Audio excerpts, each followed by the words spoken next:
Hi all, welcome to my channel.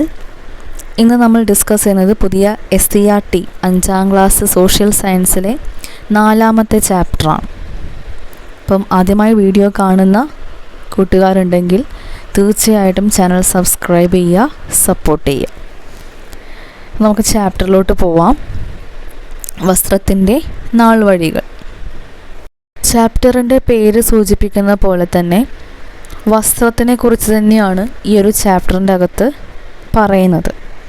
അപ്പോൾ ആദ്യം തന്നെ വസ്ത്രം നമുക്ക് എങ്ങനെയെല്ലാം പ്രയോജനപ്പെടുന്നു എന്നാണ് പറയുന്നത്. തണുപ്പിൽ നിന്ന് സംരക്ഷണം നേടാനും ചൂടിൽ നിന്ന് സംരക്ഷണം നേടാനും ശരീരത്തിലെ ചൂട് നിലനിർത്താനും പ്രാണികളിൽ നിന്ന് സംരക്ഷണം നേടാനുമാണ് മനുഷ്യൻ വസ്ത്രം ഉപയോഗിക്കുന്നത്. നമ്മുടെ അടിസ്ഥാന ആവശ്യങ്ങളിലൊന്നാണ് വസ്ത്രം എന്ന് പറയുന്നത്.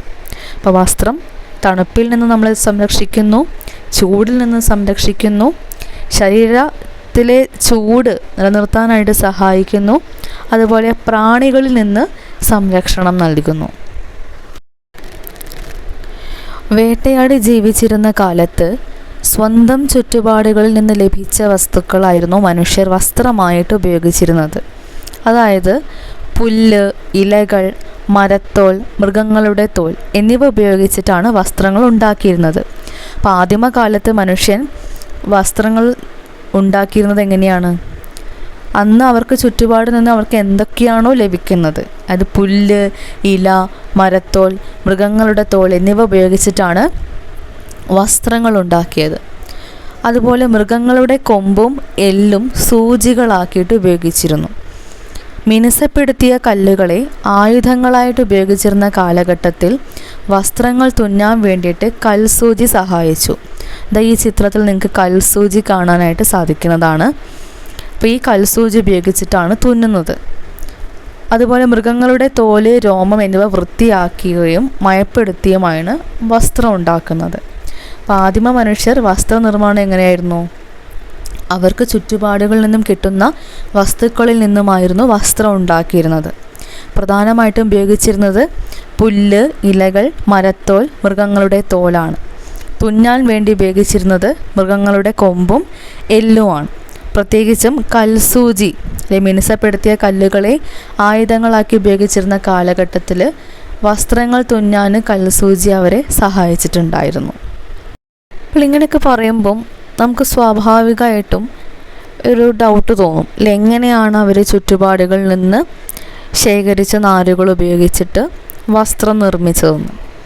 അപ്പോൾ നാരുകൾ കൂട്ടിച്ചേർത്ത് പിരിച്ച് നീളമുള്ള നൂലുകളാക്കി. ഇത്തരത്തിലുള്ള നൂലുപയോഗിച്ച് തുണി ഉണ്ടാക്കുന്ന വിദ്യയാണ് നെയ്ത്ത് എന്ന് പറയുന്നത്. ഇന്ത്യയുടെ വടക്ക് പടിഞ്ഞാറ് ഭാഗത്തുണ്ടായിരുന്ന പ്രാചീന നദീതട സംസ്കാരമാണ് സിന്ധു നദീതട സംസ്കാരം അഥവാ ഹാരപ്പൻ സംസ്കാരം. അപ്പോൾ സിന്ധു ജനത പരുത്തിയും കമ്പിളി വസ്ത്രങ്ങളും നിർമ്മിച്ചിരുന്നതായിട്ട് അവിടെ നിന്നും കിട്ടിയിട്ടുള്ള തെളിവുകളുടെ അടിസ്ഥാനത്തിൽ നമ്മൾ ഊഹിക്കുന്നുണ്ട്.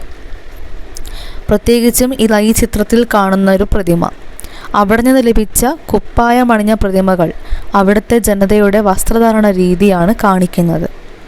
പരുത്തി ഇവിടെ നിന്ന് വിദൂര ദേശങ്ങളിലേക്കൊക്കെ കയറ്റുമതി ചെയ്തിട്ടുണ്ടായിരുന്നു. അപ്പോൾ പ്രാചീന കാലം മുതൽക്കേ ഇന്ത്യയിൽ എന്തുണ്ട്? പരുത്തി കൃഷിയുണ്ട്. പിന്നെ ആദ്യകാലത്തുള്ള തുണി നെയ്തെടുക്കുന്ന രീതിയൊക്കെ പറഞ്ഞു.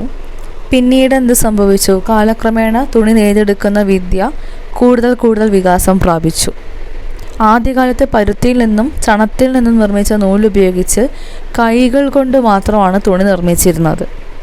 മൃഗങ്ങളുടെ തൊഴിലിനേക്കാൾ മെച്ചപ്പെട്ടതാണ് നൂൽ കൊണ്ട് നെയ്തെടുത്ത തുണികൾ എന്ന തിരിച്ചറിവ് നെയ്ത്ത് വസ്ത്രങ്ങളുടെ വ്യാപനത്തിന് ഇടയാക്കി. മരം കൊണ്ട് നിർമ്മിച്ച തറികൾ ഉപയോഗിച്ച് തുണി നിർമ്മിക്കുന്ന രീതി പിന്നീട് വികാസം പ്രാപിച്ചു. മനുഷ്യരുടെ വസ്ത്രാവശ്യം വർദ്ധിച്ചത് നെയ്ത്ത് ഉപകരണങ്ങളുടെ കണ്ടുപിടുത്തത്തിന് വഴിതെളിച്ചു. ഇത് നെയ്ത്ത് വേഗത്തിലാക്കാൻ സഹായിച്ചു. നൂലുപയോഗിച്ച് കൈത്തറിയിൽ നെയ്യുന്ന തുണികളാണ് കൈത്തറി തുണികൾ. കൈത്തറിയുടെ കണ്ടുപിടുത്തം വസ്ത്രനിർമ്മാണ രംഗത്ത് വലിയ മുന്നേറ്റമാണ് ഉണ്ടാക്കിയത്. നീലം ചെടിയിൽ നിന്നുണ്ടാക്കിയ ചായം കൊണ്ട് വസ്ത്രങ്ങൾക്ക് നിറം നൽകി. കാലക്രമേണ തുണി നെയ്യുന്ന വിദ്യ കൂടുതൽ പ്രചാരത്തിലായി. ആദ്യകാല നൂൽനൂൽപ്പ് യന്ത്രത്തിൻ്റെ ചിത്രമാണ് ഇവിടെ കൊടുത്തിട്ടുള്ളത്. ലോകവ്യാപകമായി വസ്ത്രങ്ങൾ ഉണ്ടാക്കാൻ ഉപയോഗിക്കുന്ന വസ്തുവാണ് പരുത്തി. പരുത്തിച്ചെടിയിൽ നിന്ന് ലഭിക്കുന്ന പഞ്ഞി നൂലാക്കിയിട്ടാണ് വസ്ത്രനിർമ്മാണത്തിന് ഉപയോഗിക്കുന്നത്. പ്രാചീന കാലം മുതൽക്കേ ഇന്ത്യയിൽ പരുത്തി കൃഷി ചെയ്തിട്ടുണ്ടായിരുന്നു. അതുപോലെ പ്രധാനപ്പെട്ടതാണ് ചണം. ഗോൾഡൻ ഫൈബർ എന്നറിയപ്പെടുന്ന ചണച്ചെടിയിൽ നിന്നാണ് ചണം ഉൽപ്പാദിപ്പിക്കുന്നത്. ഒരു പ്രകൃതിദത്ത നാരാണ് ചണം. ലോകത്ത് ചണം കൃഷിയുടെ ഭൂരിഭാഗവും ഇന്ത്യയിലെ ഫലഭൂയിഷ്ഠമായ ഗംഗാതീരത്താണ്. വിദേശികൾ തുണി വ്യവസായത്തിനായി ഇന്ത്യയിൽ നിന്ന് ധാരാളമായിട്ട് ചണം കൊണ്ടുപോയിട്ടുണ്ടായിരുന്നു. ആദ്യകാലങ്ങളിൽ വസ്ത്രങ്ങൾക്ക് നിറം കൊടുക്കാനായിട്ട് നീലം ചെടിയിൽ നിന്നുണ്ടാക്കുന്ന ചായമാണ് ഉപയോഗിച്ചിരുന്നത്. പിന്നീട് നീലത്തിൽ വിവിധ കൂട്ടുകൾ ചേർത്തിട്ട് വ്യത്യസ്തങ്ങളായിട്ടുള്ള നിറങ്ങൾ ഉണ്ടാക്കിയിരുന്നു. നമ്മുടെ നാട്ടിലെ പ്രധാനപ്പെട്ട കൈത്തറി കേന്ദ്രങ്ങളാണ് കണ്ണൂർ, തിരുവനന്തപുരം ജില്ലയിലെ ബാലരാമപുരം, തൃശ്ശൂർ ജില്ലയിലെ കുത്താമ്പുള്ളി. അപ്പോൾ പ്രധാനപ്പെട്ട കൈത്തറി കേന്ദ്രങ്ങൾ ഏതൊക്കെയാണ്? കുത്താമ്പുള്ളി തൃശ്ശൂർ, ബാലരാമപുരം തിരുവനന്തപുരം, കണ്ണൂർ. ശാസ്ത്ര പുരോഗതി വസ്ത്രനിർമ്മാണ രംഗത്ത് പുതിയ യന്ത്രങ്ങളുടെ കണ്ടുപിടുത്തത്തിന് കാരണമായിട്ടുണ്ട്. അതിലൊന്നാണ് സ്പിന്നിങ് ജെന്നി.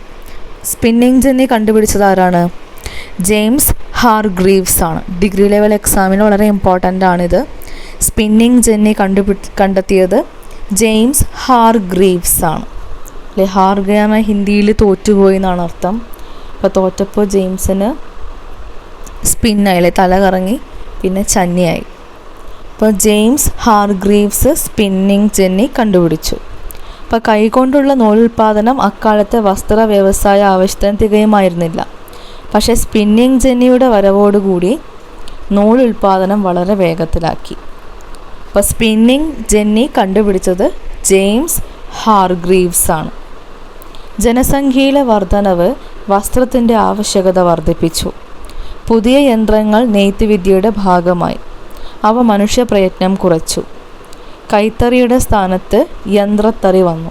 അപ്പോൾ സ്പിന്നിങ് ജെന്നി ഹാർഗ്രീവ്സ് കണ്ടുപിടിച്ച് പറഞ്ഞു.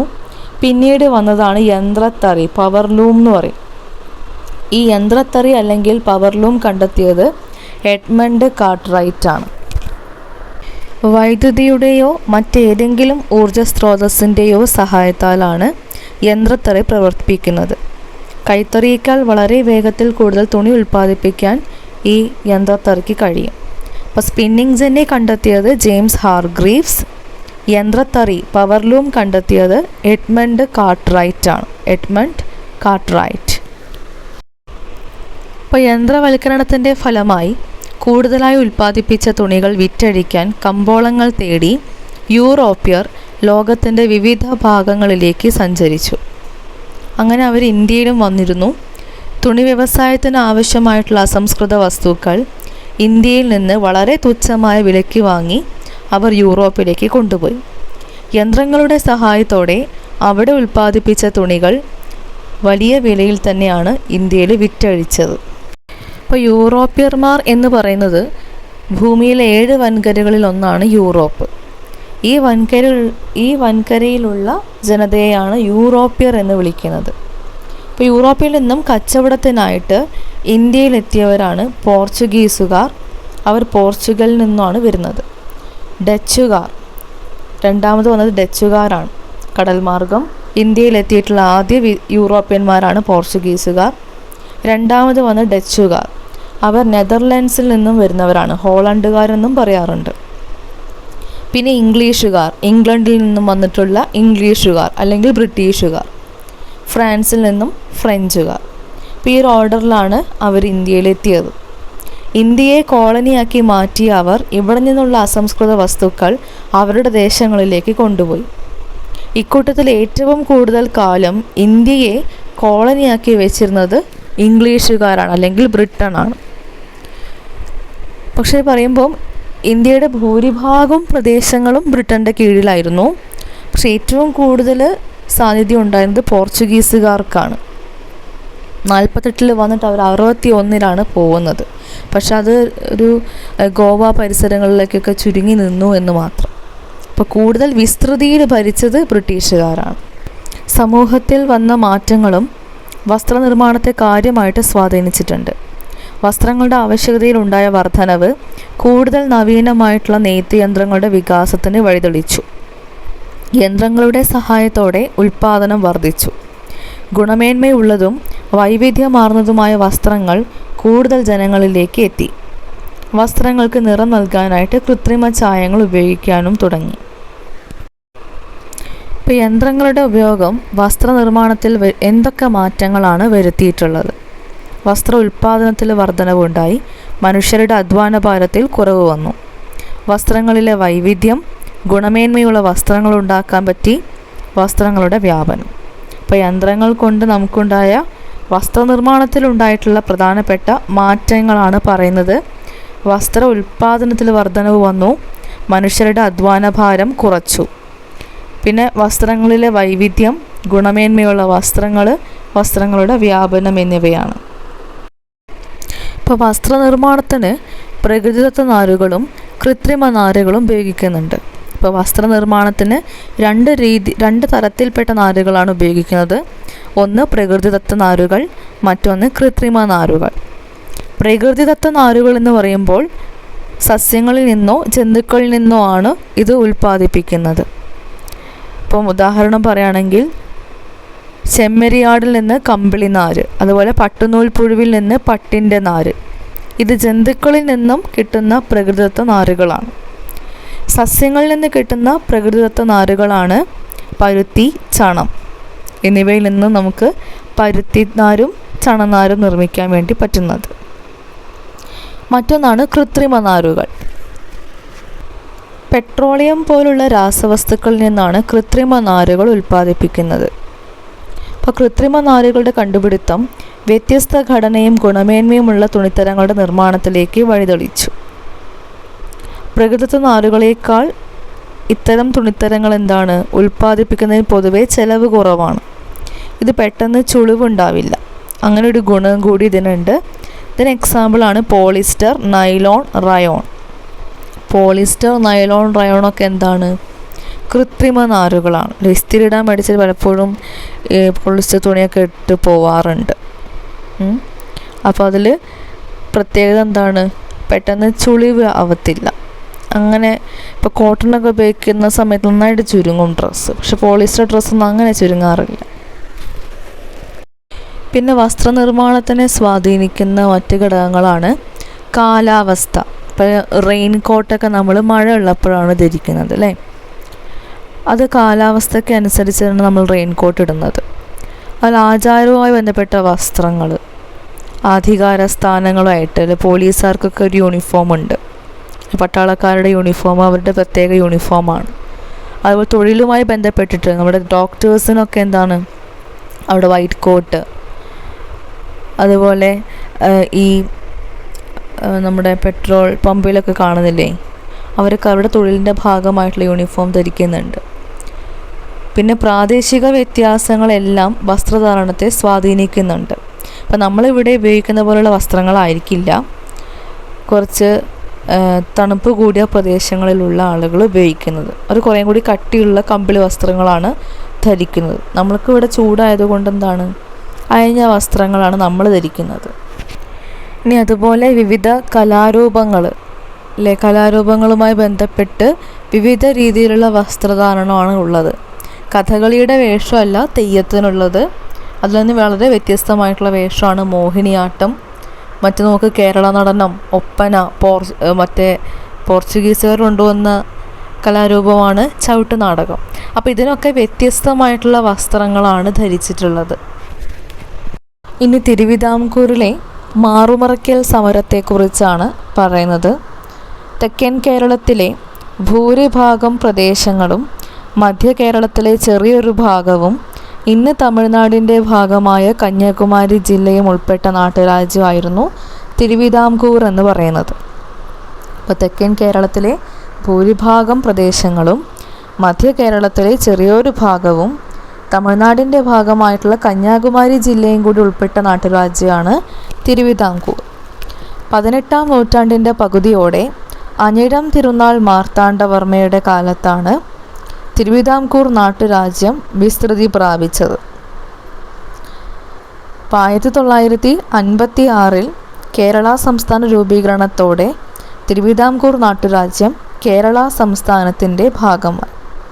അപ്പോൾ പണ്ട് തിരുവിതാംകൂറിൽ, അതായത് 19-ാം നൂറ്റാണ്ടിൻ്റെ തുടക്കത്തിൽ തെക്കൻ തിരുവിതാംകൂറിൽ സ്ത്രീകൾ മാറുമറിക്കുന്നതിന് വേണ്ടി നടത്തിയ സമരമാണ് മേൽമുണ്ട് സമരം എന്ന് പറയുന്നത്, അല്ലെങ്കിൽ ചാന്നാർ ലഹള എന്ന് പറയും. അക്കാലത്തൊക്കെ ഉയർന്ന ജാതിയിൽപ്പെട്ടവരെന്ന് പറയപ്പെട്ട സ്ത്രീകൾക്ക് മാത്രമാണ് മേൽവസ്ത്രം ധരിക്കാനുള്ള അവകാശം ഉണ്ടായിരുന്നത്. താഴ്ന്ന ജാതിക്കാരായ, പ്രത്യേകിച്ചും നാടാർ അല്ലെങ്കിൽ ചാന്നാർ വിഭാഗത്തിലെ സ്ത്രീകൾക്ക് മാറുമറയ്ക്കാനുള്ള അവകാശം ഉണ്ടായിരുന്നില്ല. അപ്പോൾ ഇതിനെതിരെ ചാന്നാർ സ്ത്രീകൾ നടത്തിയ സമരമാണ് മാറുമറയ്ക്കൽ സമരം. 1822 ഒന്നാം ചാന്നാർ ലഹള, മേൽമുണ്ട് കലാപം വൈകുണ്ഠ സ്വാമികളുടെ ലീഡർഷിപ്പിൽ നടക്കുന്നത്. മാറുമറയ്ക്കാനുള്ള അവകാശം ഉത്രം തിരുനാൾ മാർത്താണ്ഡവർമ്മ 1859 ജൂലൈ 26 ഒരു വിളംബരത്തിലൂടെ ചാന്നാർ സ്ത്രീകൾക്ക് നൽകുന്നത്. അടുത്തത്, ഇപ്പോൾ വസ്ത്രധാരണവുമായി ബന്ധപ്പെട്ട് കേരളത്തിൽ നടന്ന ഒരു പ്രക്ഷോഭത്തെക്കുറിച്ചാണ് പറഞ്ഞിട്ടുള്ളത്. ഇനി നമ്മുടെ ദേശീയ സ്വാതന്ത്ര്യ സമര പോരാട്ട കാലഘട്ടം, ആ സമയത്ത് സ്വാതന്ത്ര്യ സമര കാലഘട്ടത്തിൽ എങ്ങനെയാണ് വസ്ത്രത്തെ സമരായുധമാക്കിക്കൊണ്ട് ഗാന്ധിജി ഉപയോഗിച്ചതെന്നാണ് പറയുന്നത്. അപ്പോൾ വസ്ത്രത്തെയും വസ്ത്രധാരണത്തെയും സമരായുധമാക്കിക്കൊണ്ട് ഗാന്ധിജി സ്വാതന്ത്ര്യ സമരം ഒരു ബഹുജന പ്രക്ഷോഭമാക്കി മാറ്റി. അപ്പോൾ അവിടെ ചർക്കയിൽ നിൽക്കുന്ന ഗാന്ധിജിയെ നമുക്ക് കാണാൻ പറ്റും ഈ ഒരു ചിത്രത്തിൽ. അതേപോലെ ഇന്ത്യൻ ജനത എന്ത് ചെയ്യുന്നു? വിദേശ വസ്ത്രങ്ങൾ ബഹിഷ്കരിച്ച് നശിപ്പിക്കുന്നു. അപ്പോൾ ഇന്ത്യൻ സ്വാതന്ത്ര്യ സമരത്തിൽ സ്വദേശി പ്രസ്ഥാനത്തിൻ്റെ പ്രതീകമായിട്ട് ചർക്ക മാറി. ഖാദി വസ്ത്രം ധരിക്കലും ഖാദി തൊപ്പി അണിയലും ദേശാഭിമാനത്തിൻ്റെ അടയാളമായി. അപ്പോൾ സ്വദേശി പ്രസ്ഥാനം, സ്വദേശി മൂവ്മെൻറ്റിൻ്റെ ആരംഭമാണ് പറയുന്നത്. വിദേശ വസ്ത്രങ്ങൾ ബഹിഷ്കരിച്ചുകൊണ്ട് ചർക്കയിൽ നൂൽനൂറ്റ് ഖാദി വസ്ത്രങ്ങൾ അണിയാനാണ് ഗാന്ധിജി എല്ലാവരെയും പ്രേരിപ്പിച്ചിരുന്നത്. പ്രധാനപ്പെട്ട ഒരു പ്രസ്ഥാനമാണ് സ്വദേശി പ്രസ്ഥാനം. ഇന്ത്യൻ സ്വാതന്ത്ര്യ സമരത്തിൻ്റെ ഭാഗമായി 1905 ഓഗസ്റ്റ് 7 സ്വദേശി പ്രസ്ഥാനം ആരംഭിച്ചത്. ബ്രിട്ടീഷ് നിർമ്മിത വസ്തുക്കൾ ഉപേക്ഷിക്കുകയും ഇന്ത്യൻ നിർമ്മിത വസ്തുക്കളുടെ ഉൽപ്പാദനവും ഉപയോഗവും പ്രോത്സാഹിപ്പിക്കുകയും ചെയ്യുക എന്നതായിരുന്നു ഇതിൻ്റെ ലക്ഷ്യം. സ്വദേശി പ്രസ്ഥാനം ആരംഭിച്ച ഓഗസ്റ്റ് 7 ദേശീയ കൈത്തറി ദിനമായിട്ട് 2015 മുതൽ ഇന്ത്യയിൽ ആചരിച്ചു വരുന്നു. അപ്പോൾ സ്വദേശി പ്രസ്ഥാനം ആരംഭിച്ചത് 1905 ഓഗസ്റ്റ് 7. ഓഗസ്റ്റ് 7 ദേശീയ കൈത്തറി ദിനമായിട്ട് ആചരിക്കാൻ തുടങ്ങിയത് 2015 മുതൽക്ക്. അടുത്ത പ്രസ്ഥാനമാണ് ഖാദി പ്രസ്ഥാനം. 1918 ഗാന്ധിജിയുടെ ലീഡർഷിപ്പിൽ ഇന്ത്യയിൽ ആരംഭിച്ച പ്രസ്ഥാനമാണ് ഖാദി പ്രസ്ഥാനം. ഇന്ത്യൻ സ്വാതന്ത്ര്യ സമര ചരിത്രത്തിൽ ഖാദിക്ക് സവിശേഷമായിട്ടുള്ള സ്ഥാനമുണ്ട്.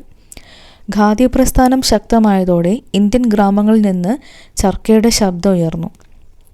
ഖാദി വസ്ത്രത്തിൻ്റെ പ്രചാരം ഇന്ത്യയിലെമ്പാടും വ്യാപകമായി. ഇപ്പോൾ വസ്ത്രവുമായി ബന്ധപ്പെട്ട നമ്മുടെ ഇന്ത്യൻ സ്വാതന്ത്ര്യ സമര ചരിത്രത്തിലുണ്ടായ 2 സമരങ്ങളെക്കുറിച്ച്, 2 പ്രസ്ഥാനങ്ങളെക്കുറിച്ചാണ് പറഞ്ഞിട്ടുള്ളത്. ഇനി വസ്ത്രനിർമ്മാണ രംഗത്തെ തൊഴിൽ മേഖലകളെക്കുറിച്ച് നമുക്കൊന്ന് പരിചയപ്പെടാം.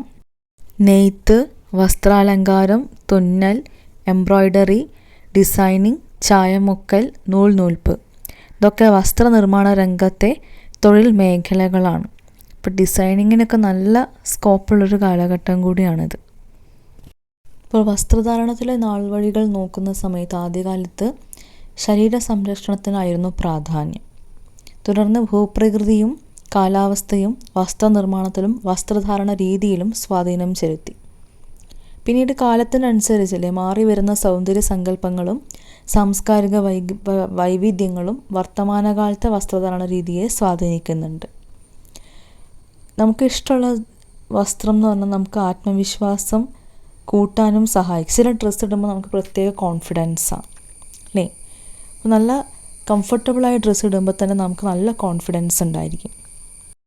ഇത്രയും കാര്യങ്ങളാണ് ഈ ഒരു ചാപ്റ്ററിൻ്റെ അകത്തു നിന്ന് നമുക്ക് ഡിസ്കസ് ചെയ്യാനുള്ളത്. അപ്പോൾ എല്ലാവർക്കും വീഡിയോ ഇഷ്ടപ്പെട്ടെങ്കിൽ തീർച്ചയായും ലൈക്ക് ചെയ്യുക, നിങ്ങളുടെ കമൻറ്റ് സെക്ഷനിൽ അറിയിക്കാം. അടുത്ത വീഡിയോ ആയിട്ട് വരുന്നവരെ ബൈ ബൈ.